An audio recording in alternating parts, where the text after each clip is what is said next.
Hi everybody, this is Warren Herman, and today what we're going to speak about is the subject of forgiveness. This is a subject that is something that can be difficult in different parts of our lives. Maybe there are people who have done something that has hurt you in various ways, and many times it could be somebody who we know and someone who we don't know, someone in our families or among our friends. Various situations can lead to the pain that we experience as resentment. And one thing about this issue is that when we are trying to forgive, there are a few different considerations. One is the simple consideration that, as Martin Luther King once said, Jesus teaches us to love our enemies rather than to like our enemies. And he says, for love is greater than like. And for example, Jesus says, pray for those who persecute you, not have an affectionate feeling toward those who persecute you, or don't feel anything about what was done to you. These are not parts of this. So it's possible that there could be, in your experience, the consequences of an issue. There might be emotional damage or trauma that is kind of independent of your action of forgiving to some degree.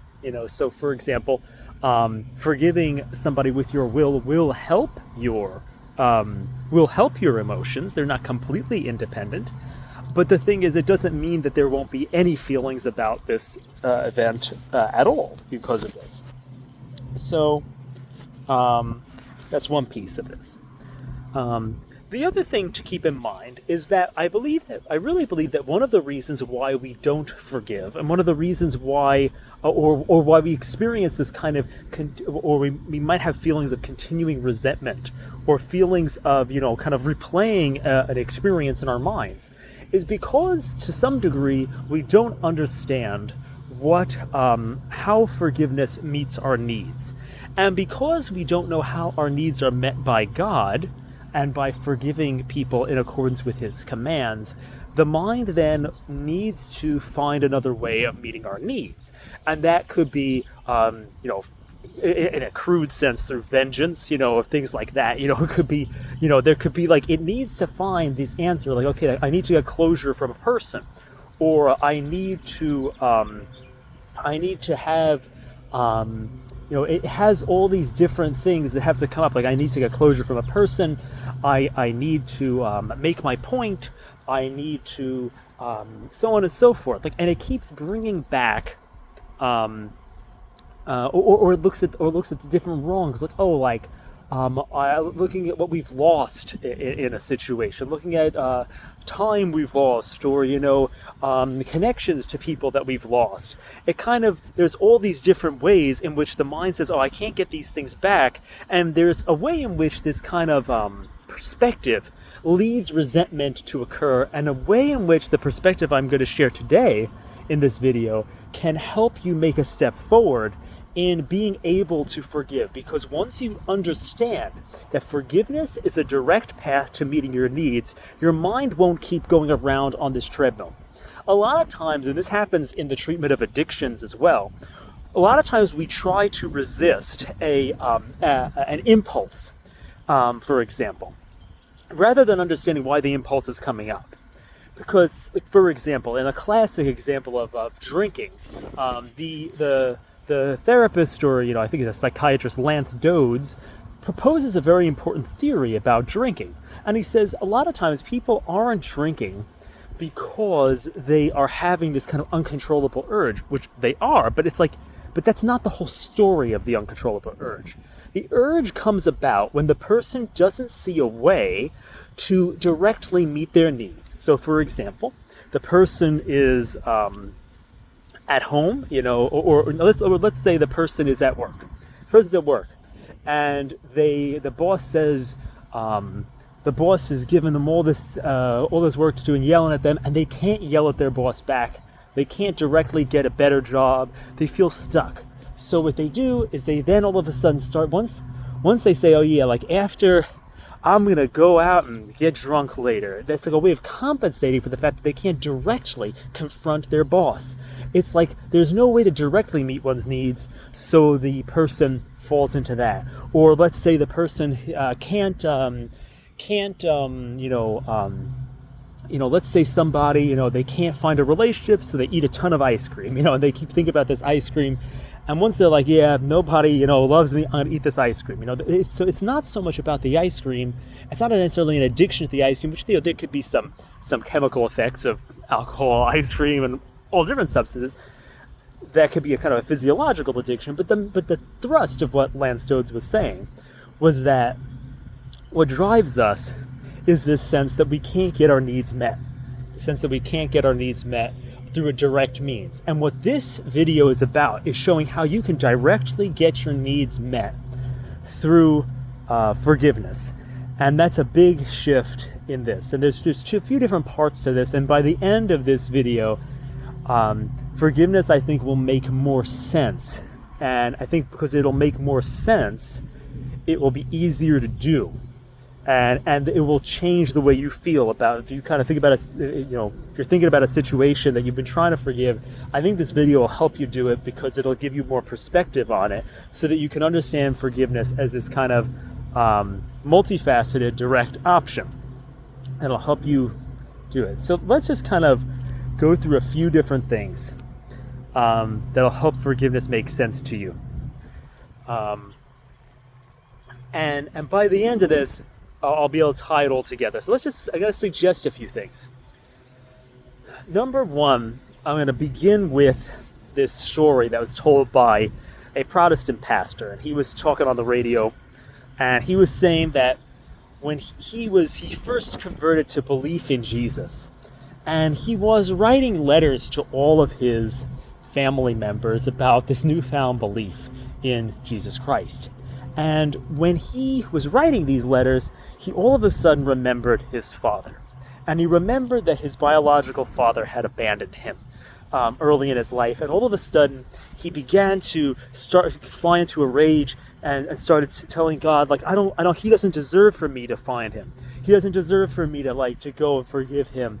He doesn't deserve those things. And he felt in some way God telling him, did you deserve me to find you? Did you deserve me to track you down and save you from hell? Did you deserve me to track you down and forgive you of your sins? So on. I mean, I'm kind of paraphrasing here, but this was the shift. Like, the guy realized that his father didn't.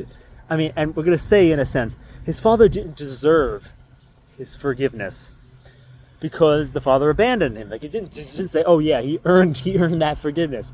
But neither did this young guy.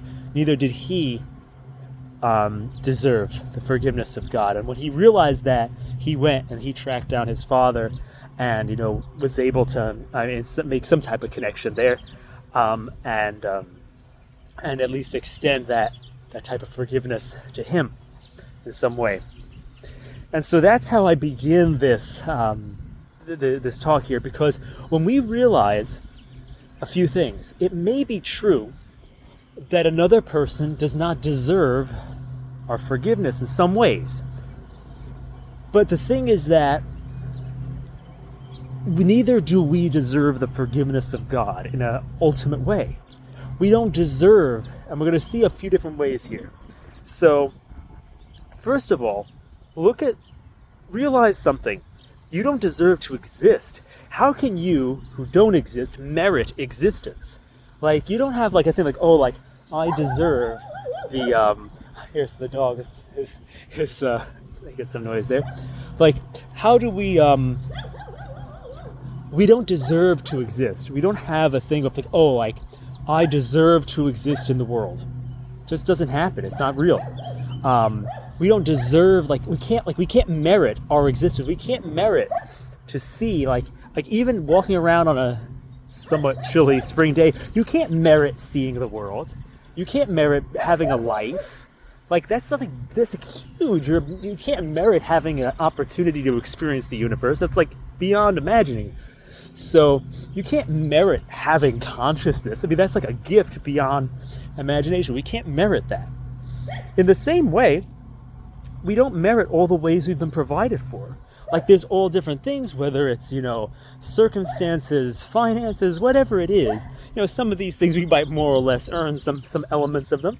But there's so many things that occur in our lives that just kind of, having a family, we can't merit these things.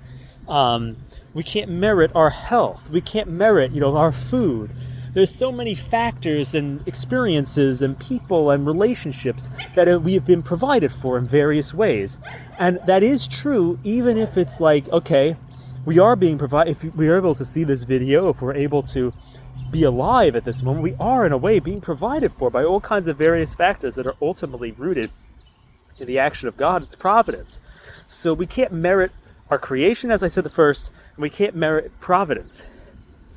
And then we also can't merit God's forgiveness. We can't merit that he should die for us. I mean, there's no way you say, okay, we're so great that the creator of all the universe should die for us. There's no way anybody would be able to say that. So we can't merit the forgiveness on the cross that is mediated to us through the sacraments. And, we can't merit all those times that we've been able to, receive God through the sacrament of the Eucharist, through baptism, being made friends of God, through confession, being forgiven. We can't merit any of that. We can't merit any of this. And then we can realize that, if we don't forgive, that's, the thing is if we don't forgive, it's going to hurt this God who has been so generous with us. If we're not generous with others, that's going to hurt him. That's going to hurt God. It's going to offend God. It's going to hurt his mother because, especially if we don't forgive, she'll lose us. We'll go to hell and, she will have that compassion. She'll be hurt by knowing that we were lost. In a sense, it offends her because also, we're not like her son. We're not like, because we are, if we're in Christ, we are meant to be another Christ. And so to the extent that we don't forgive, we're not like the son. It's like letting down your mom. Like this is not how I raised you. You know what I'm saying? In a sense, so that's one piece of it also. So the other thing is that we have to also remember that God will bring justice on those who have hurt us. They're accountable. They're cosmically accountable for everything. Everybody who ever hurt you is cosmically accountable to God, and God's going to handle it. I mean, and so that enables you to say, hey, I don't need to, we don't need to take revenge on other people because they have to sort that out with God. And of course, this doesn't imply that there's no mercy with God, nor that we wish this kind of justice on them. And we should pray for those, that, just like Jesus did, that God will forgive those who hurt us, I think even Saint Therese would pray that people would be rewarded for how much in place of, how much they may have hurt us in different ways. So, they would be rewarded by, graces and good things because, but the thing is, ultimately, we know that, as I think the scripture says, vengeance is mine, saith the Lord. It's like there's this thing where it's like, we don't have to even the scales. The scales will be evened. We have to have faith in that. Whether that's here or hereafter. Then we also have to realize that God commands us to forgive. He says, he talks about, he teaches this in the parables. He teaches this in different ways. He gives this command to forgive, to pray for those who persecute us. He teaches that, the merciful shall receive mercy.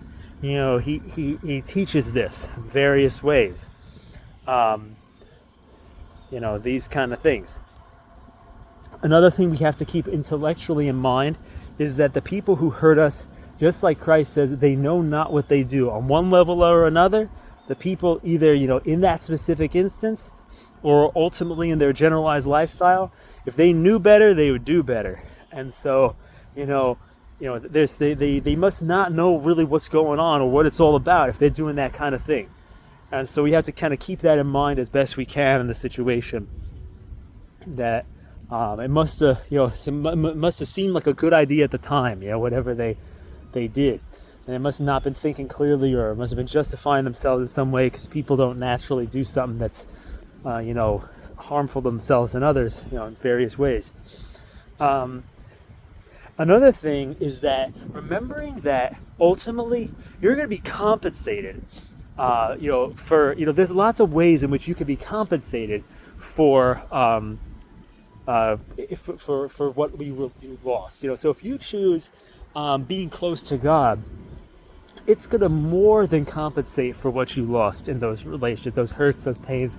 The consolation of choosing friendship with God, choosing to forgive, there's going to be so many things that if you really choose that, going to heaven, that's going to be like the love of God is going to be so much more than everything that was ever taken from you. Like the amount of time you'll spend in eternity with God is much more than like the time, whatever experiences or things that you feel like you lost, it'll be more than enough to compensate for that. And we could even say there may be specific ways that you might be compensated and paid back, in a sense, for, we can kind of think about that in various ways, I'm sure. So the other thing is that God's going to reward us. Like, so for example, if we do the right thing, or to the extent that we've done the right thing in the past, and maybe, let's say you'll work at a company, and then maybe, that company fires you or something unjustly, it doesn't mean that like that was all it was about. Like if we live for God, the good that we do, we got to get rewarded for that by God. It doesn't have to be happening here. And it also can happen here in some other ways. Maybe you're going to be in a better workplace. It's like, but we have to kind of keep that in mind. But realizing that God will ultimately reward us for our good actions. That it's not all about getting that, from the people who may have hurt us. It's that we have to trust Him to be the one who rewards us. The other thing is that, we'll also, if we don't forgive, and this is going to be a kind of a tough one, we're not going to be able to receive God's mercy ourselves. And because he says, if you do not forgive, from your heart, neither will your Father in heaven forgive you. Neither will my Father in heaven forgive you. So it's like, and of course, this doesn't mean that like like I was saying at the beginning of the video, it doesn't necessarily mean that you're not going to feel anything about what happened. It doesn't necessarily mean you're not going to be traumatized instantaneously. But it means that we have to choose. We have to choose. We have to choose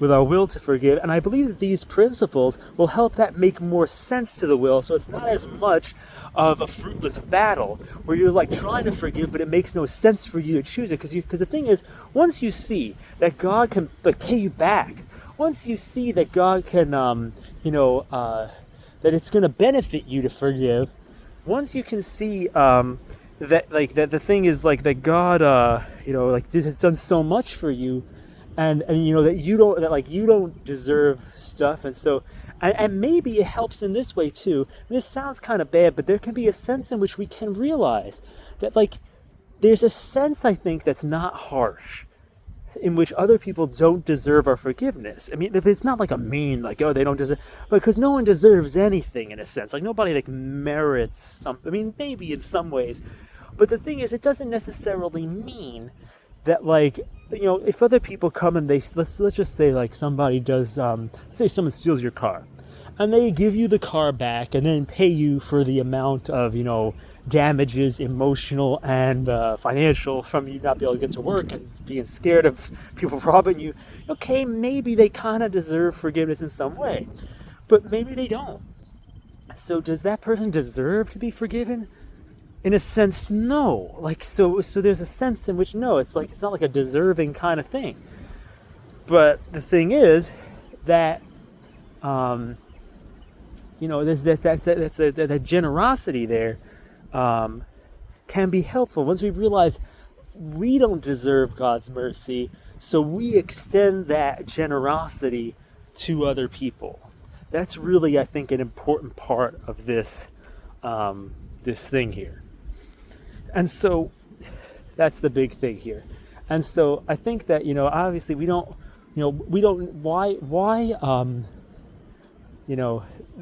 think that's good. And also the thing is that we're going to be resurrected. If we forgive, and love and follow Christ. We're going to be resurrected, and we don't deserve that. We don't deserve the life of the age to come. We don't deserve to be like, in heaven and resurrection. I mean, there's no way we deserve that. So it's like, that's beyond what it means to be a human being. Human beings are just kind of like, our human nature is different because of what Christ did. We don't deserve to be able to resurrect. That's a big change. That's a whole new ball game now. So we don't deserve that. And so again, there's so many gifts that we've been given, and by seeing that, we can want to extend that generosity to other people. And here's a few last thoughts. Number one, these are a few other motives for forgiveness that maybe, there are slightly different types of motives. It makes reconciliation possible. If we want to rebuild a relationship with somebody, we need to have forgiveness to kind of make the possibility of reconciliation, if that's what makes sense to happen. So we need that. Also, we can have compassion. We can be motivated to forgive by understanding compassion for those who've hurt us, because they're we understand, like, for someone to hurt us, they have to be confused in some way. They have to be they're confused, it's unintentional, or they're in a bad emotional state themselves, and there's something wrong in their own life that they're going through that made them like that. As they say, hurt people. So having compassion on the offender can also be a source of the ability to forgive in some ways. Also, realizing that it's a purposeful part of your story. Realizing that there's a purpose in forgiveness, and that it's a meaningful thing in your life to be, and finding the meaning and purpose, whether it's in your own life story or in a wider a divine plan type of a context. That's, I think, an important part of it as well. Also, you could be motivated by an understanding of their act. Like, if you can see where they're coming from and why they did what they did, that'll help too with forgiveness. And we could also say that forgiveness is a means of reducing your own mental suffering, and finally, a means of increasing your physical health based on scientific studies. So that's kind of a way of looking at this issue of forgiveness in a very broad context. And so I think that is something that will be helpful to you if you kind of think about these different principles. I'm going to just list them out really quick. So God made us, and we don't deserve that. God provides for us, and we don't deserve that. God forgave us, and we don't deserve that. If we don't forgive, it's going to hurt and offend God. If we don't forgive, it's going to hurt and offend His mother. Anyway, He's going to bring justice, and of course, mercy as well, to the people who hurt us, and that's what we want, mercy. He commands us to forgive. The people who hurt us don't know, they know not what they do. God's going to compensate us for our pain and losses. God's going to reward us for our good actions. If we don't forgive, we're going to go to hell and not be forgiven. He's going to resurrect us, and it's not going. We can't deserve that. Forgiveness makes reconciliation possible if it makes sense. Compassion for the offender can move us to forgiveness. Forgiveness can be a purposeful and meaningful aspect of our lives. We could understand why the other person did what they did, and that could help be a foundation for forgiveness. Forgiveness can reduce our own suffering, and forgiveness in a mental sense, and forgiveness can improve our physical health. So these are many different ways we can look at the subject of forgiveness and hopefully gain a perspective that will enable us to see it as a direct path to meeting our needs, so that we don't have to have so much of a fight in our minds all the time, so we can see, wow, this is the way to go. This is the thing that, like, there's so much that's been given to me. I don't need to keep going back to these moments, these experiences, to make sense of it, to think about getting back at somebody. I don't need to go back to these experiences, because if I move forward in forgiveness, then I'm going to get everything that I need. And God's going to give me so much, because He's already given me so much.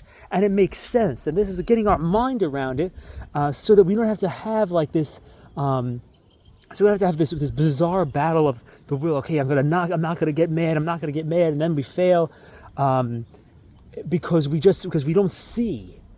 We don't see. It doesn't make sense to us. We feel we don't see how there's a way forward. We don't understand how everything's going to be restored to us if we take the path of forgiveness. And if we do, then we see it as the direct solution to what's going on. And when we see that we don't deserve, we see that everything's going to be compensated, and also that we don't deserve this compensation, these things, enable us to extend with generosity that act of forgiveness. And I hope this is helpful to you in your own journey. Okay, so I'm going to stop there because it looks a little windy now.